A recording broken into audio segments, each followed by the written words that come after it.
राष्ट्रीय बुद्रुक जिल्हा परिषदमधील काँग्रेसचे अधिकृत उमेदवार सागर धुंद्रे भैया आपल्यासोबत आहेत. भैया, एकंदरीत कसा प्रतिसाद मिळतोय आपल्या उमेदवारीला?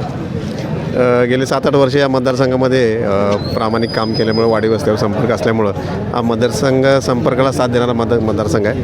आणि आज जर त्या मतदारसंघातला वरचा मासोली, धामणी, तुळशी खोऱ्यातल्या जर लोकांचा इथं सभेसाठी जर तुम्ही जर सहभाग बघितला तर हा सहभागच तुम्हाला या विजयाची नक्की खात्री देईल.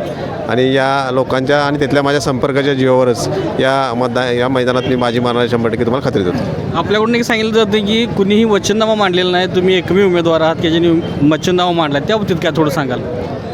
माझ्या जाहीरनाम्यामध्ये जो वचननामा मांडलेला आहे तो अगदी काळजीपूर्वक आणि अभ्यासपूर्वक असा वचननामा केलेला आहे. माझं या मतदारसंघातल्या चारही जे इच्छुक उमेदवार आहेत किंवा उमेदवार आता जे लढाई आहेत, विरोधी उमेदवार आहेत, त्यांनी कुठल्याही उमेदवारांना आपल्या मतदारसंघासाठी काय विकासाचा अजेंडा आहे किंवा त्यांचं धोरण काय आहे किंवा त्यांनी त्या मतदारसंघासाठी भविष्यामध्ये ज्या काय त्यांच्या योजना आहेत कुणीही आपल्यासमोर सादर केलेल्या नाहीत. एकमेव आपण मतदारसंघामधला उमेदवार आहे की ज्यानं या मतदारसंघासाठी जी स्मार्ट संकल्पना आहे किंवा जे काय आपण डोक्यात या नियोजित केले आहे ते सर्व संकल्पना त्या शपथनाम्यातनं मांडलेल्या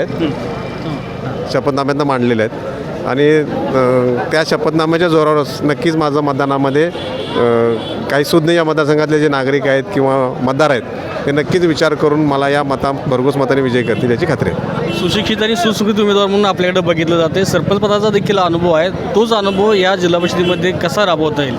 गेल्या 12-13 वर्षामध्ये सरपंच असताना, सदस्य असताना या मतदारसंघामध्ये किंवा गावामध्ये जी काही धोरणं ठेवून जी कामं केली ती कामं त्याचं फलित आज तुम्हाला दिसते. त्यामध्ये तुम्ही जर बघितलं तर एक आम्ही बगीचा गार्डन केलेलं आहे. गावातले जो रस्ते गटरी ही कामं तर होतच राहतात, पण त्याच्याबद्दल गावाच्या विकास दृष्टीनं असेल, गावांना शेजारच्या गावांना आपल्या गावाला जोडणं असतील, नवीन रस्ते असतील, सुशोभीकरण असेल, बगीचा असेल, पेविंग वॉकिंग ट्रॅक असेल, ओपन जिम असेल, या माध्यमातून या मतदारसंघामध्ये चांगला काम करण्याचा प्रयत्न केलेला आहे. काही बेघरमधली घरं आहेत ती नावं करून देणं असेल, तलाव कॅन्सल करून लोकांचे सातबारे मिळवून देण्याचे काम असेल, या माध्यमातून काम केले.